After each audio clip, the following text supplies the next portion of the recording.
The ship landed on Station Orion 7 with the quiet grace of falling snow. It was black and silver, shaped like a blade, and it carried the most powerful woman in 3-star systems. Empress Vila of the Korath Empire stepped onto the landing platform with her head held high and her face showing nothing. Behind her came 12 guards in dark armor, 3 advisors in flowing robes, and at the very back, moving silently in a floating chair, came her daughter. Princess Lyra was 16 years old. She had her mother's silver skin and her father's dark eyes, but that was where the similarities ended. While her mother walked with the power of a storm, Lyra floated along like a ghost. Her legs, thin and still beneath a blanket of fine silk, had not moved since she was born. Among the Korath people, this was the greatest shame a noble family could carry. The Korath believed in perfection. They believed that weakness in the body meant weakness in the soul. Children born with problems were usually sent away to distant facilities where no one would see them. But Vila had refused to send Lyra away. This was her one act of rebellion against her own culture, and she paid for it every day with whispers and looks from her court. Still, keeping Lyra close did not mean loving her openly. Vila rarely looked at her daughter. She rarely spoke to her. She told herself this distance was protection, but deep down, she knew it was shame. The Empress of the Korath Empire was ashamed of her own child, and this truth sat in her chest like a stone. Station Orion 7 was a place where many species came together. Humans, Korath, Valorians, Tellurians, and dozens of others walked its metal halls and conducted business in its many shops and meeting rooms. Vila was here for 3 days of talks with the Galactic Trade Council. She had brought Lyra because her advisors suggested that seeing the wider galaxy might somehow inspire the girl to try harder to walk. It was a foolish idea, Vila knew, but she had agreed anyway. That evening, the Korath delegation went to dinner at a restaurant called the Celestial Garden. It was the finest eating place on the station, known for serving royalty and ambassadors from across the stars. The main room was large and beautiful, with living plants from 20 different worlds growing along the walls. Soft music played from a small stage where musicians performed songs that mixed the styles of many cultures. The Korath party was seated at a long table near the center of the room. Vila sat at the head with her advisors on either side. Lyra's floating chair was placed at the far end, almost separate from the group. No one spoke to her. No one even looked at her. Lyra was used to this. She spent most of her life being invisible. At home in the palace, servants would walk past her as if she were furniture. Noble visitors would pretend she did not exist. She had learned long ago that her presence made people uncomfortable, so she made herself as small and quiet as possible. But here, in this strange place full of strange beings, Lyra found herself looking around with curious eyes. She watched a family of Valorians laughing at a nearby table, their 6 arms moving as they talked. She saw 2 human children chasing each other near the music stage, their parents calling after them with tired smiles. She observed a pair of elderly Tellurians holding hands across their table, their blue skin glowing softly in the restaurant's warm light. All around her, people were living. They were laughing and talking and touching each other with easy affection. It was so different from the cold silence of the Korath court that Lyra felt like she had landed on another world entirely. Then she noticed the waiter. He was human, young, with black hair and a friendly face. He moved between tables with quick, light steps, carrying plates and glasses with practiced ease. When he smiled at customers, his whole face joined in, his eyes crinkling at the corners. Lyra watched him without meaning to, drawn by something she could not name. His name was Park Jihan, and he was 24 years old. He had been working at the Celestial Garden for 2 years, ever since he left Earth to find adventure among the stars. Life on a space station was hard sometimes, but Jihan loved meeting beings from different worlds. He believed that everyone, no matter what planet they came from, wanted the same basic things: good food, kind words, and someone to notice them. When Jihan was assigned to serve the Korath table, his coworker Kim Nari grabbed his arm. She was also human, a few years older than him with worried eyes. "Be careful with that group," she whispered. "Korath royalty. They say the Empress once had a servant executed for spilling wine." Jihan looked over at the table.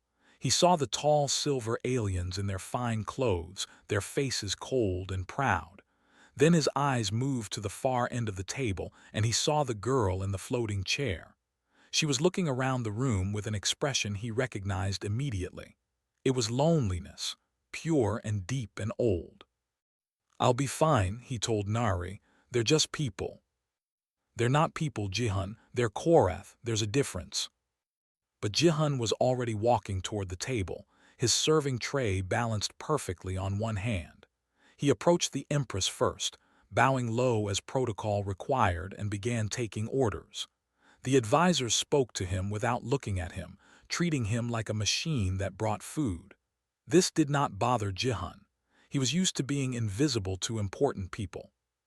When he reached Lyra at the end of the table, something changed. Instead of asking the advisor nearest to her what she would eat, Jihan turned directly to the princess. He looked into her dark eyes and smiled his warm, real smile. "Good evening, Your Highness," he said. "What would you like tonight?" Lyra stared at him. No servant had ever spoken to her directly. They always asked someone else what she wanted, as if she could not speak for herself. But this human was looking right at her, waiting for her answer, treating her like a person instead of a problem. She had to clear her throat. Her voice was rusty from not being used. "I do not know your food." "Then let me help you," Jihan said, still smiling.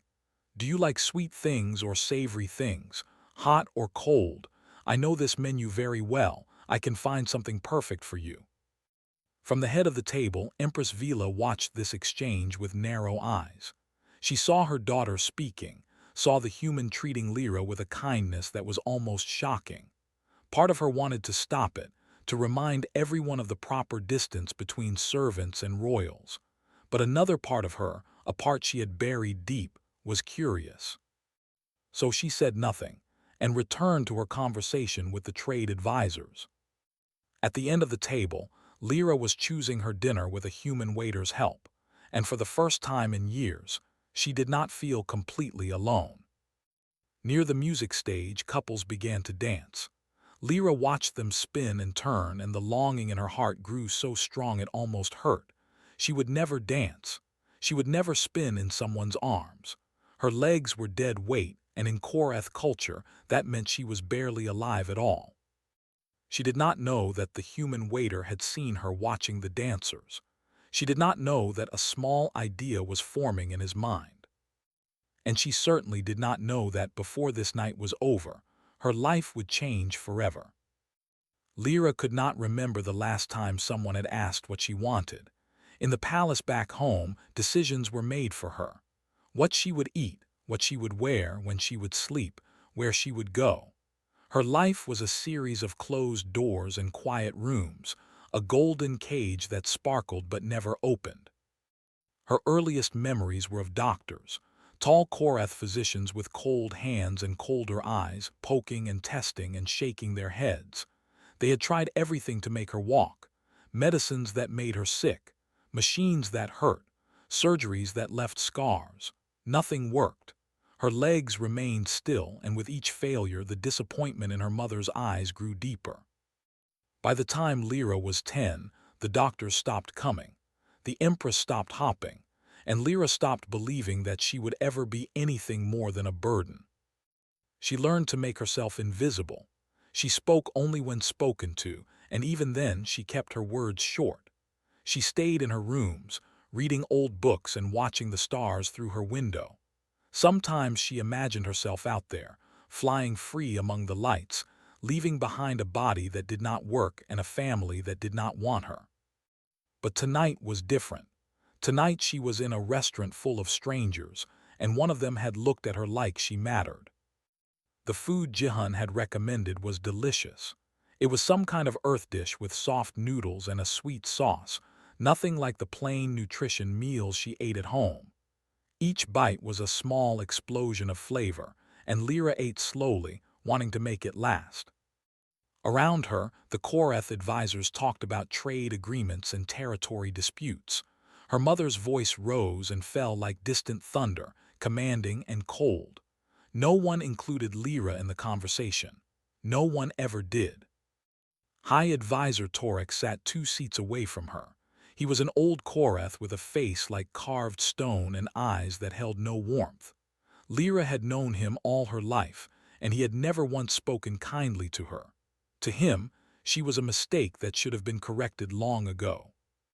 She heard him lean toward the advisor next to him and whisper something. His voice was low, but Lyra's ears were sharp from years of listening for trouble. Such a waste, Torek murmured. All this effort dragging her across the galaxy, as if changing her location will change what she is. The other advisor nodded slightly. The Empress is too soft. Sentiment is weakness. Indeed, in the old days such defects were handled quietly. Now we parade them through foreign stations for all to see. Lyra kept her eyes on her food. Her hands did not shake. She had heard worse things than this. She had learned to take the cruelty and pack it away inside herself, in a dark place where it could not make her cry. Crying was weakness, and she had already given them enough reasons to call her weak. But still the words hurt. They always hurt.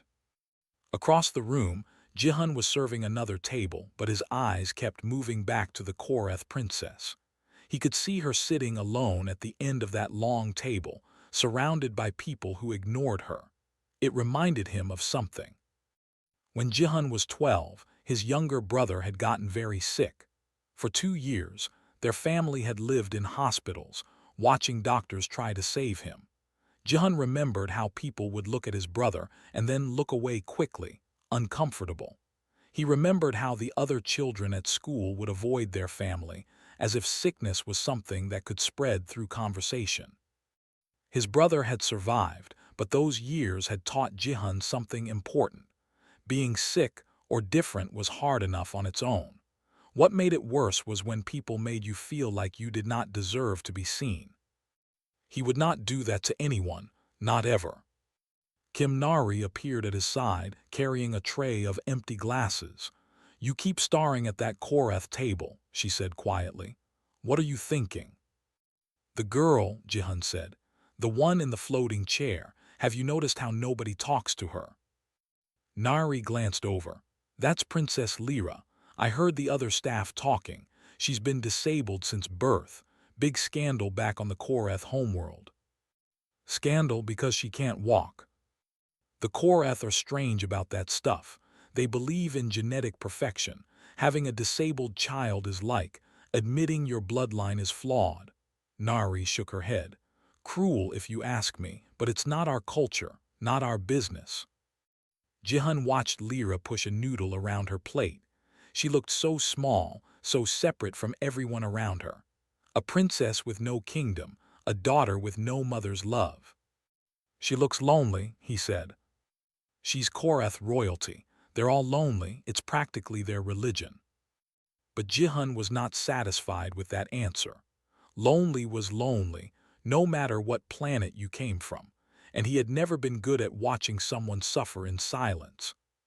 He went back to the Korath table to refill water glasses. As he moved along the row of advisors, he made sure to stop at Lyra's end. Her glass was still half full, but he topped it off anyway. "Is everything all right with your meal, Your Highness?" he asked. Lyra looked up at him with surprise. That same surprise from before, as if she could not believe anyone would bother speaking to her. "It is very good," she said softly. "Thank you." "Have you had the dessert here? The chocolate cake is amazing. Real chocolate from Earth, very rare out here in space." A tiny smile appeared on Lyra's face. It was small and uncertain, like a flower trying to bloom in frozen ground. "I have never had chocolate." Jihan pretended to be shocked. "Never. That's a crime against the galaxy. I'm going to bring you some. You have to try it." "You do not have to do that." "I want to. Everyone should try chocolate at least once in their life. It's basically a human religious experience." The The smile on Lyra's face grew slightly larger. It changed her whole appearance, making her look younger, brighter, more alive. From her seat at the head of the table, Empress Vila watched this second exchange between the human waiter and her daughter. Something stirred in her chest, something she did not recognize at first. It took her a moment to understand what it was. Guilt. When was the last time she had made Lyra smile? When was the last time she had sat with her daughter, talked to her, asked what she wanted? Vila could not remember. The duties of ruling an empire had consumed her life, and she had used those duties as an excuse to avoid the child who reminded her of failure. But watching this human, this simple servant, treat Lyra with basic kindness made Vila see something she had refused to see before. Her daughter was not just a problem to be managed. She was a person who needed love and attention, and she had been starving for both. The music in the restaurant changed. The soft background melody gave way to something more lively, a waltz that invited movement. Several couples left their tables and walked to the small dancing area near the stage. Humans, Valorians, Tellurians, all of them moving together in pairs. Lyra watched them with hungry eyes. Jihan, standing nearby with the promised chocolate cake, noticed where she was looking. He saw the longing on her face, the desperate wish for something she believed she could never have. And in that moment, a thought came to him. A crazy thought. A thought that could get him fired or worse. But as he looked at the lonely princess in her floating chair, watching others dance while believing she never could, Jihan decided he did not care about the risk. Some things were more important than rules. He set down the chocolate cake in front of Lyra. She thanked him quietly, but her eyes were still on the dancers. The music swelled, and a couple near the stage spun in a beautiful turn, their movements perfectly matched. "Do you like dancing?" Jihan asked. Lyra's face fell. "I have never danced. I cannot dance, my legs." She did not finish the sentence. She did not need to. Jihan looked at the dance floor, then back at Lyra. His heart was beating fast now, but his mind was made up. "Your Highness," he said slowly, "would you let me show you something?" Lyra frowned, confused. "Show me what?" But Jihan just smiled, that warm smile of his, the one that made his whole face light up. "You'll see," he said, "just trust me." Trust was not something Lyra knew how to give. In her world, trust was a weapon that others used against you. The advisors trusted each other until it was time to betray. The servants trusted their masters until they were thrown away. Even family could not be trusted, as her own mother had shown her every day of her life. But there was something in the human's eyes that made her want to try, something warm and open and honest. He had no reason to be kind to her. He was just a waiter, a member of a species her people considered primitive and emotional. Yet he had treated her with more respect in one evening than most Korath had shown her in 16 years. "Trust you," she repeated quietly. "I do not even know your name." The human smiled and gave a small bow. "Park Jihan.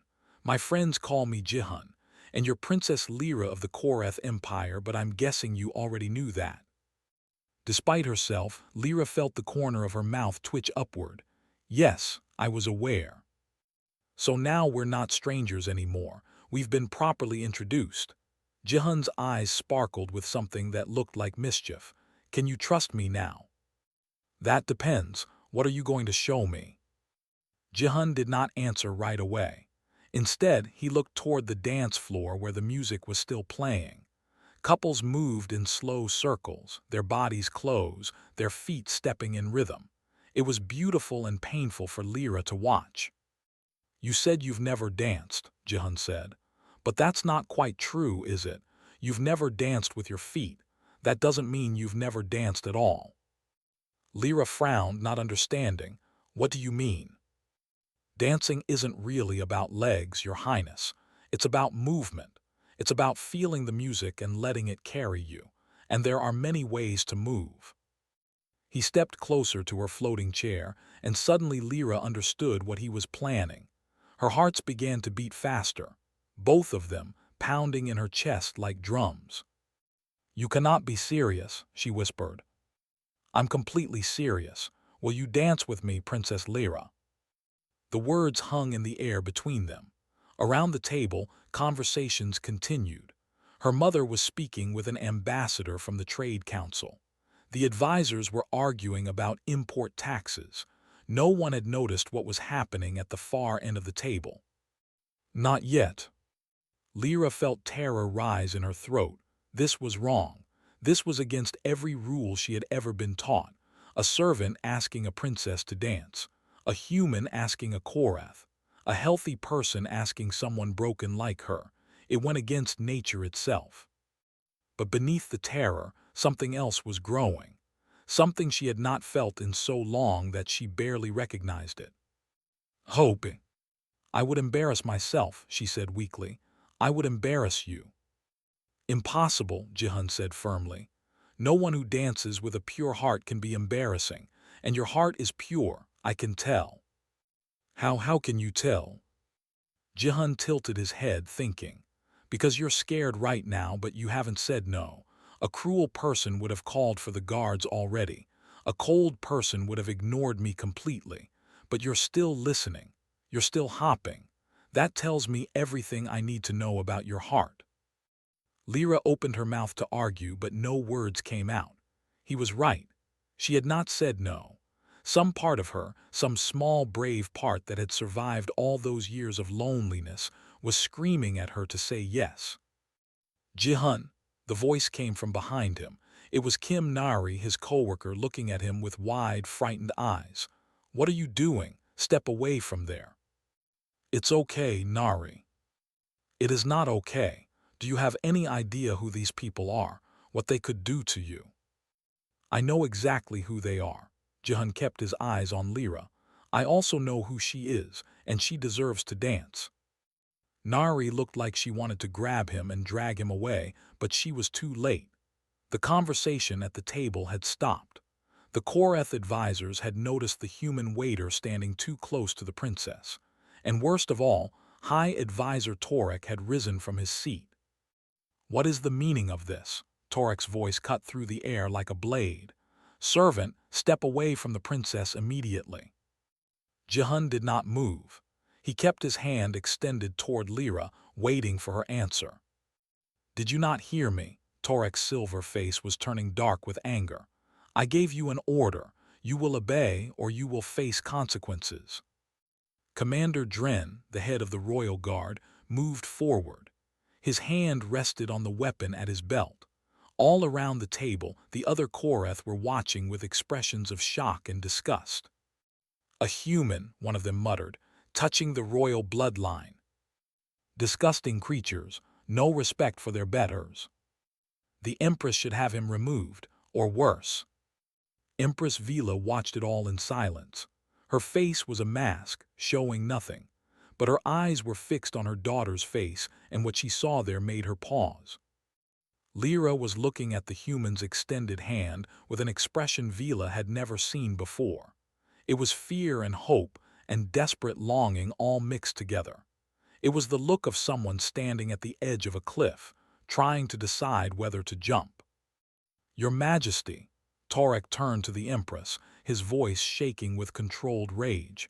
"This insult cannot stand. Give the order and I will have this creature dealt with appropriately." Vila did not respond. She was still looking at Lyra. All her life she had watched her daughter shrink into herself.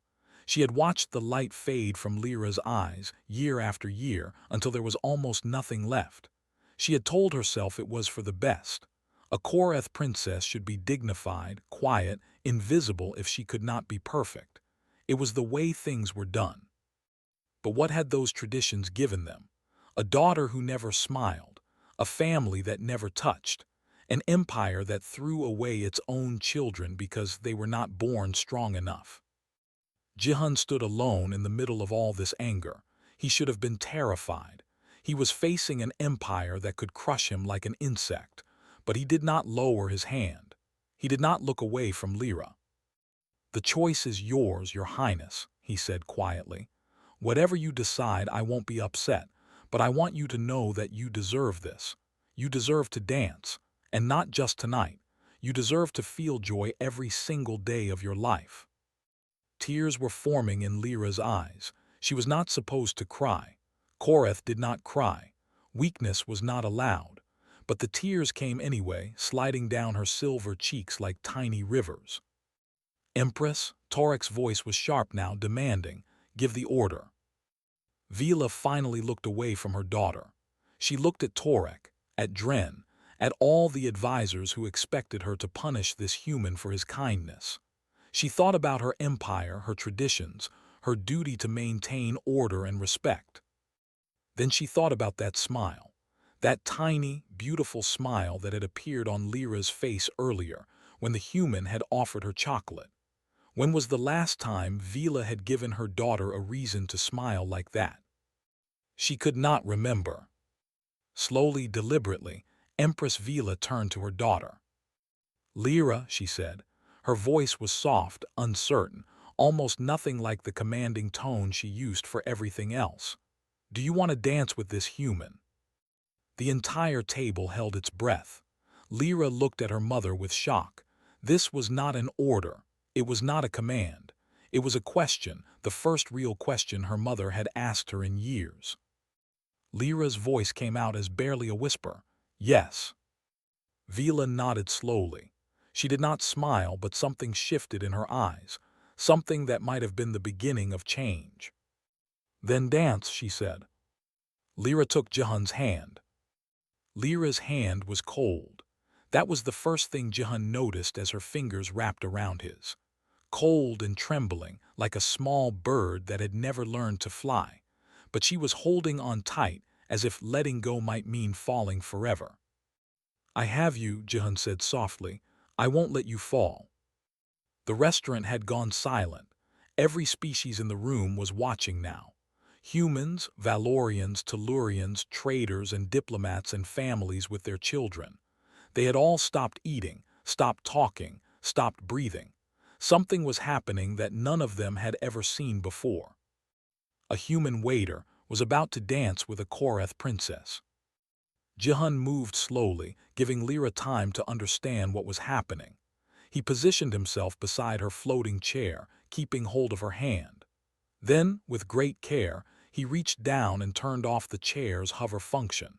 It sank gently to the ground, coming to rest on its small wheels. "What are you doing?" Lyra whispered. There was fear in her voice, but also something else. Curiosity, trust. "There's an old Earth tradition," Jahan explained. "When children are too small to dance on their own, we let them stand on our feet, their feet on top of ours.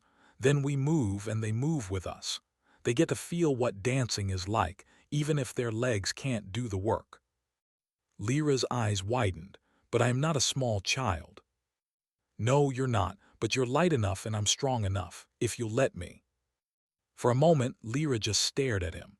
This human was offering to carry her, to literally hold her up and move with her across the floor. It was the most personal thing anyone had ever offered to do for her. Among the Korath, physical contact between strangers was almost forbidden. Even between family members, it was rare. But Jahan was not Korath. He was human. And humans, Lyra was beginning to understand, had very different ideas about what mattered. "I am scared," she admitted. "That's okay. Being scared doesn't mean you can't be brave. It actually means the opposite. You can't be brave unless you're scared first." Jahan released her hand and moved in front of her chair. Slowly, as if approaching a wild creature that might run away, he bent down and slid his arms under her knees and behind her back. "Is this all right?" he asked. Lyra nodded. She could not speak. Her heart was beating too hard, too fast. No one had held her like this since she was a baby. No one had touched her with such gentleness. Jahan lifted her from the chair. She was lighter than he expected, her body thin from years of limited movement. He held her close to his chest, feeling her trembling against him, and walked slowly toward the dance floor. The crowd parted to let them through. Faces watched them pass. Some looked confused, some looked angry, but many looked something else entirely. They looked moved. On the dance floor, Jihan stopped and gently lowered Lyra until her feet touched the ground. She could not stand on her own, of course. Her legs had no strength, but Jihan kept holding her, supporting all her weight, keeping her upright. "Put your feet on mine," he said. Lyra looked down at his shoes. They were simple black shoes, worn from years of work. Nothing special, but right now they looked like the most important shoes in the galaxy. Carefully, with Jihan's help, Lyra moved her feet until they rested on top of his. Her slippers, soft and silver, sat upon his plain black shoes. Their bodies were close now, her arms around his neck for balance, his arms wrapped securely around her waist. "Ready?" Jihan asked. Lyra looked up at him. Her eyes were wet, but she was smiling. That same small smile from before, but bigger now, brighter. "Ready," she said. The music began. It was a slow waltz, soft and sweet, the kind of song that made you want to close your eyes and drift away. Jihan began to move, his steps slow and careful. With each step he took, Lyra moved too. Her feet rose and fell with his, her body swaying in his arms, the music carrying them both. They were dancing. Lyra could not believe it. After 16 years of watching others dance, of dreaming about something she thought she could never have, she was finally doing it. She was moving across a dance floor, turning in gentle circles, feeling the music flow through her body. Tears streamed down her face, but she did not care. For the first time in her life, she did not care about looking weak. She did not care about rules or traditions or what anyone thought. She only cared about this moment, this feeling, this incredible gift that a human stranger had given her. As the music swelled, Jihan prepared for something special. He had done this move 100 times before, dancing with his little cousins at family gatherings back on Earth. It was nothing complicated, just a simple twirl. But he knew somehow that it would mean everything. "Hold on tight," he whispered. Then he spun. Lyra felt the world blur around her. Colors and lights and faces all mixed together as she turned in Jihan's arms.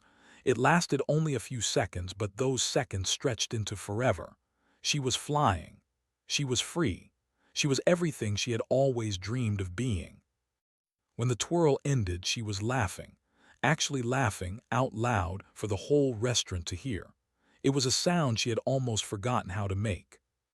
At the Korath table, Empress Vila sat frozen in her seat. Tears were falling from her eyes, something that had not happened since she was a child herself.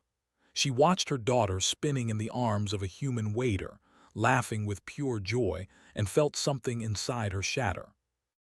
All those years, all those wasted years of distance and silence and shame. She had told herself she was protecting Lyra by keeping her hidden. She had told herself she was being a good empress by following tradition. But she had not been protecting anyone. She had been hurting the person she was supposed to love most. A human had done what she never could. A simple servant from a species the Korath considered beneath them had shown more love and kindness in 5 minutes than Vila had shown in 16 years. The music continued, and Jihan kept dancing with Lyra. They moved in slow circles, her feet on his, her laughter mixing with the melody. Around them, the restaurant audience began to change. Some people were crying now. A Valorian ambassador was wiping tears from all 6 of his eyes. A Tellurian mother was holding her children close, watching the dance with a hand over her heart. Kimnari stood at the edge of the crowd, no longer looking worried. Instead, she was smiling through her own tears. That was so like Jihan, she thought. He never followed the safe path. He always found the person who needed help the most and gave them everything he had. The song was ending. The final notes hung in the air, soft and gentle as falling leaves. Jihan slowed his steps, bringing their dance to a close. He looked down at Lyra, at her tear-stained face and her brilliant smile, and felt his own heart fill with warmth. "How was that?" he asked. Lyra could barely speak. She was too full of emotion, too overwhelmed by everything she was feeling. But she managed two words that carried all the gratitude and joy and love that her heart could hold. "Thank you." Jihan smiled and bowed his head gently. "The honor was mine, Your Highness." He carried her back to her chair and set her down carefully. Her legs were still useless, her body still broken by Korath standards, but something had changed, something important. Lyra was no longer invisible. She had danced in front of the entire galaxy, and she had been beautiful. As Jihan stepped back, preparing to return to his duties as a waiter, he felt the weight of many eyes on him. The Korath advisors looked furious. High Advisor Torek looked ready to kill. Commander Dren's hand was still on his weapon. But Jihan did not care. Some things were worth any price, and seeing that lonely princess laugh was worth everything he had. The silence after the dance was heavy. Every eye in the restaurant was on the Korath table, waiting to see what would happen next. High Advisor Torek was the first to move. He stood up so fast that his chair fell backward with a crash. "This is an outrage," he hissed. "An insult to the Empire, to the throne, to everything we stand for." He pointed a long silver finger at Jihan. "This creature must be punished, severely, as an example to all who would dare disrespect Korath royalty." The restaurant manager, a small nervous Tellurian named Bex, came running over. His blue skin had gone pale with fear.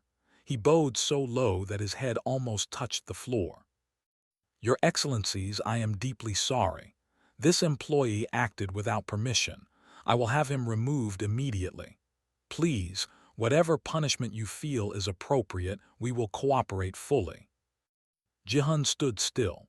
He was not afraid exactly, but he knew he was in trouble. The Korath were famous throughout the galaxy for their harsh justice. He had known the risk when he asked Lyra to dance. He had decided it was worth it.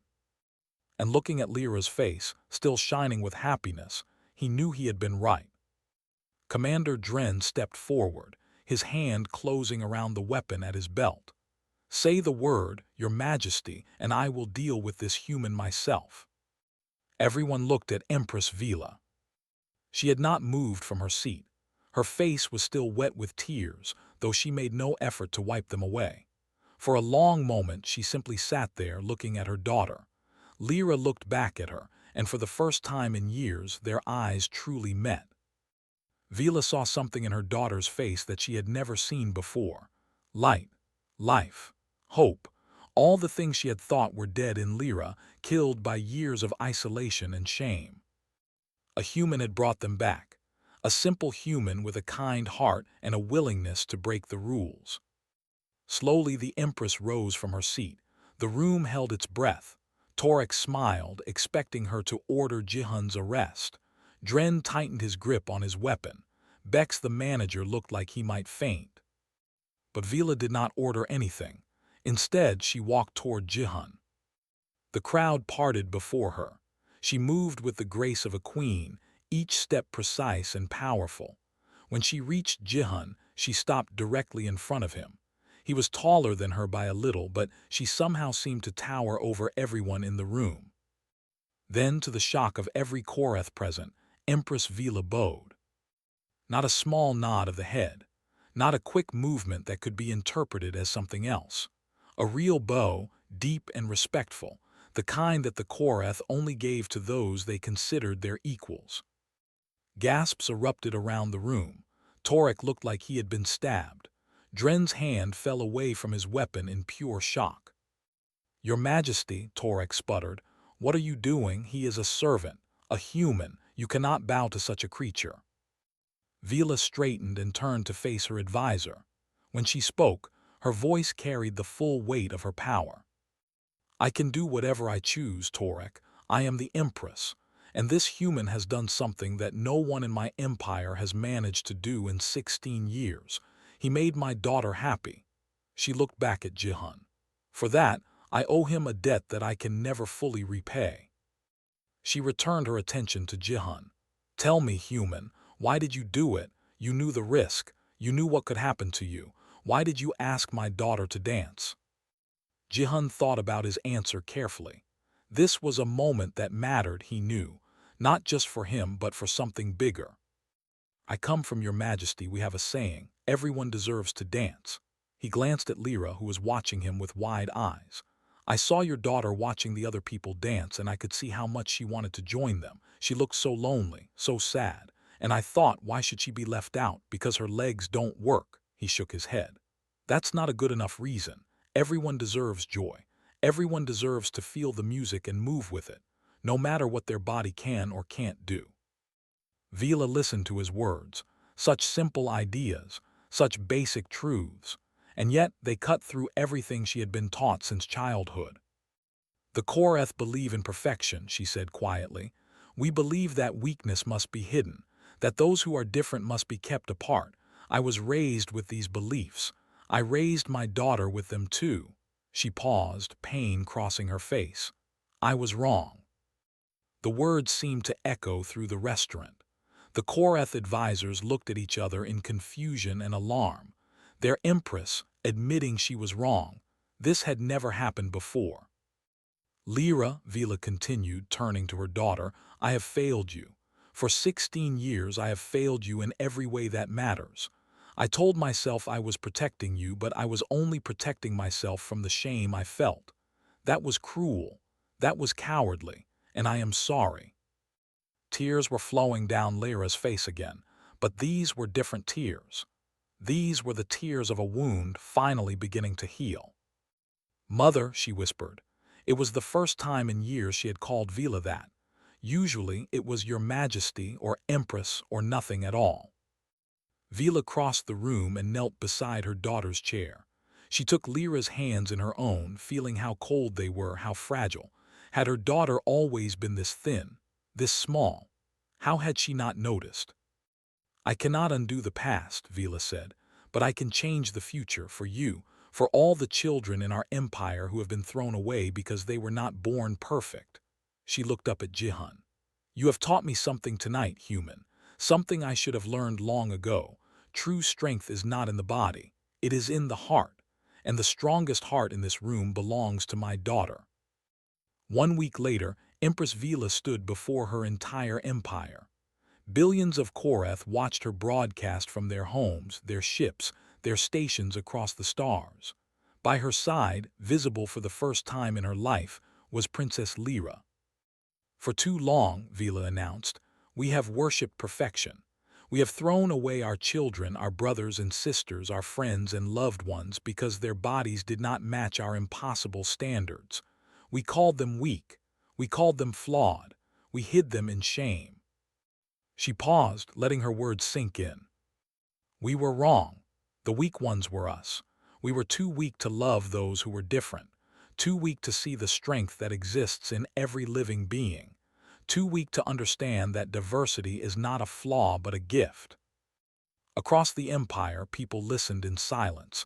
Some were angry, some were confused, but many, more than Vila had dared hope, were nodding in agreement.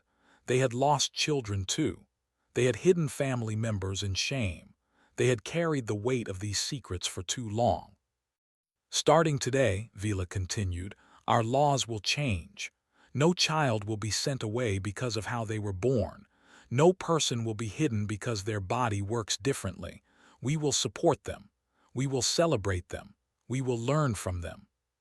She turned to look at Lyra, who sat beside her in her floating chair, looking more beautiful than ever. "My daughter taught me what courage looks like, and a human stranger taught me what kindness looks like. I hope I can teach our empire what change looks like." 6 months later, Jihan received an invitation. It came on paper made from the finest materials in the galaxy, sealed with the personal mark of Princess Lyra. She was hosting something called the Festival of Joy, a celebration of all those who had been called imperfect. It was the first event of its kind in Koreth history. She wanted Jihan to share the first dance with her. He accepted immediately. When his ship landed on the Koreth homeworld, Jihan was greeted not with weapons but with flowers. People he had never met bowed to him in the streets. Children pointed and whispered, "That's the human, the one who danced with the princess." In the grand ballroom of the imperial palace, Lyra waited for him. She had changed in the months since he had seen her. She sat taller in her chair. She smiled more easily. She spoke with confidence. And she was wearing something new on her legs. Experimental supports, developed by Korath scientists who had finally been given permission to help rather than hide. They would not let her walk normally, but they would let her stand. They would let her move a little on her own. "Jihan," she said as he approached, "you came. I wouldn't miss this for anything in the galaxy, Your Highness." Lyra laughed. "Please call me Lyra. After everything, I think we're past titles." The music began, the same slow waltz that had played in the celestial garden so many months ago. Jihan extended his hand and Lyra took it. With the help of her supports and his steady arms, she stood. They danced. Around them, hundreds of guests watched. Korath, who had been hidden away for years, stood proud and visible. Humans who had traveled across the stars to witness this moment wiped tears from their eyes. And above them all, from her throne of silver and light, Empress Vila smiled. She had learned something important that night in the restaurant. Something humans seemed to understand from birth, but Korath had forgotten long ago. Kindness was not weakness. Compassion was not flaw. And sometimes, the most powerful force in the universe was simply one person choosing to see another person's pain and doing something about it. Jihan spun Lyra in a gentle turn, and her laughter filled the ballroom. This was what humans did. This was who they were, and the galaxy was better for it. The end.